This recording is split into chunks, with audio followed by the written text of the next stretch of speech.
ഇപ്പം നിങ്ങളിൽ പല ആൾക്കാരും ലൈഫ് സക്സസ് ആവണമെന്ന് വിചാരിച്ചിട്ട് പല തീരുമാനങ്ങളൊക്കെ എടുത്തിട്ടുണ്ടാവും. പക്ഷെ നിങ്ങളൊരു കാര്യം ഓർക്കണം, തീരുമാനം എടുക്കുന്നവരോ അല്ലെങ്കിൽ ആരംഭിക്കുന്നവരോ അല്ല വിജയിക്കുന്നത്.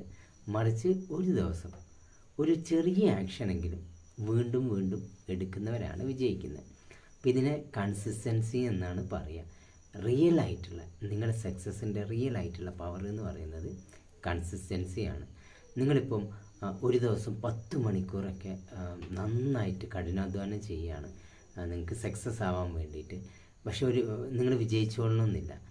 നിങ്ങളെ ഒരു ദിവസം അരമണിക്കൂറെങ്കിലും, ഈ 10 മണിക്കൂറൊന്നും ചെയ്യേണ്ട, നിങ്ങൾ ഒരു ദിവസം അരമണിക്കൂറെങ്കിലും സ്ഥിരമായിട്ട് എല്ലാ ദിവസവും കൺസിസ്റ്റൻ്റായിട്ട് നിങ്ങളുടെ ഗ്രോത്തിന് വേണ്ടി മാറ്റി വെക്കുക. അതിന് വേണ്ടിയിട്ട് നിങ്ങൾ പ്രവർത്തിക്കുക. അപ്പോൾ മാത്രമാണ് നിങ്ങൾ വിജയിക്കുന്നുണ്ടാവുക. കൺസിസ്റ്റൻസിയാണ് റിയൽ ആയിട്ടുള്ള പവർ.